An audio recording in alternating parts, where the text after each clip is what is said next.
Hey guys, James here, and welcome back to my channel. This is the first installment of a new segment that I'm going to call Drivin and Drivelin, because I'm driving and I'm talking about random things that come to mind in regards to the latest car news. So let's get started. Well, today I was reading car news when I should have been doing my work, and came across this article about the Porsche Taycan Turbo S breaking the indoor speed record at, I believe, is 102.6 or 102.7 miles per hour indoors. And the previous record was like 80-something miles per hour, and that was set by a Ford Fiesta rally car. So this is pretty amazing that they smashed the record by whatever it was, 15-20 miles per hour. I think a lot of people are afraid of what electric cars mean for the automotive industry. There's this fear that electrification is going to take away a lot of the emotion of cars, a lot of the emotion of driving, because it takes away the sounds, the sensations of an amazing, AMG V8, or like the flat plane crank, engines in a Ferrari, or like the V10 of an Audi R8, all that good stuff. Here's the deal. It's gonna happen, right? Electrification, or just the move away from burning, dinosaur fossils, is going to happen. So the question is not how we're gonna make electric cars feel and sound like their internal combustion engine ancestors, but rather what we should be thinking about is how do we embrace the advantages of electric cars to redefine what a fun vehicle is. I mean, in the past, or I guess still in the present, part of what makes a car fun is all the sensations and the sounds that come along with the engine. That's a big centerpiece of a vehicle.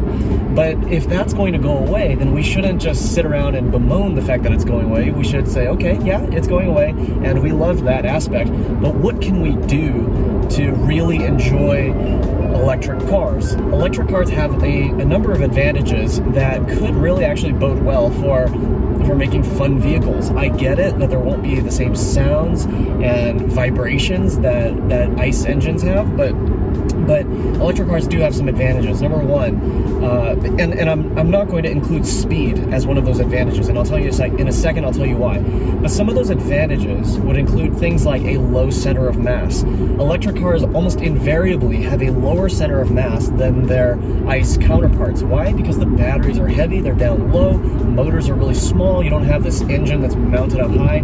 So that's really nice for handling. And number two, I think this is really important, is that it's really easy to make an electric car that has a nice linear responsive throttle.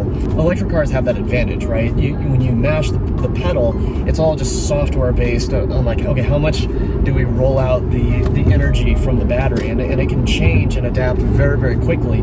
So you get not only a better throttle response, more linear and more responsive, but you also get more traction, because the traction and stability control systems can be more advanced and more responsive. So those are some of the dynamic advantages that electric cars have that I think we would be wise to embrace, right? There's no reason to just ignore them. And just now I said that I would not count speed as one of the advantages of electric cars, or fun electric cars. And here's why. I happen to be in the camp that believes that a car can be fun regardless of the speed. When you're barreling down a racetrack at 70 miles per hour in a go-kart this far off the ground, that feels really different from cruising along in like an S-Class down the highway at 70 miles per hour, right? So speed is not actually that correlated in my mind with fun. And this is why, there's so many people out there who love Miatas and, Subaru BRZs and Toyota 86s. These are slow cars that are nonetheless a lot of fun. Why? Because they have a lot of those sensations. They have the responsiveness of a really fun car. I actually think that given the same amount of fun, more speed to achieve that given amount of fun is actually a negative. So I would like a vehicle that gives me a lot of fun with as little speed as possible, because I value my life and I don't really want to, if I'm going to crash into something, I'd rather crash into it at like 30 miles miles an hour than like 50, right? Or 75. And so that's why I used to own a Porsche 911, and then I got a Miata, and I was like, oh, okay, I see. I'm in the slow car fast camp. Drive a slow car fast, that's more fun than driving a fast car slow. I don't really want to, I don't want to go out in a big fireball, basically. So I do believe that, it's a little bit silly that electric cars are so quick these days and also so fast. It's kind of, I don't know, that to me is kind of a gimmick. So to me, I would look at, the handling characteristics, the predictability, the linearness of the throttle response. How does everything kind of come together? And I think the future is really bright. And in order to make sure that we are ready to embrace that future, we should really think of it. We should really honor what's fantastic about ICE vehicles. They are just a sensory, experience that electric vehicles probably won't be able to provide. But on the other hand, I do believe that electric vehicles will provide a certain level of responsiveness and linearity and predictability and all that good stuff that ICE vehicles cannot hope to provide.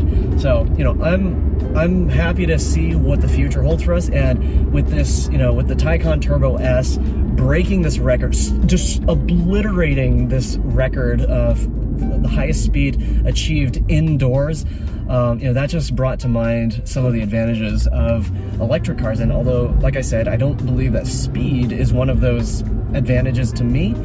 It is to some people, but it did get me thinking about the other advantages, the other dynamic and fun advantages of electric cars. So, yeah, so that's my drivel of the day on this drive.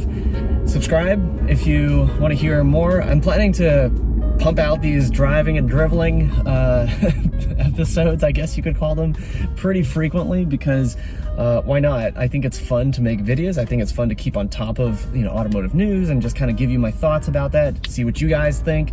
So if you have any comments, leave them below. But other than that, I will see you next time. These balls are making noise back here. All right. Oh, great. Now we got loose bottles.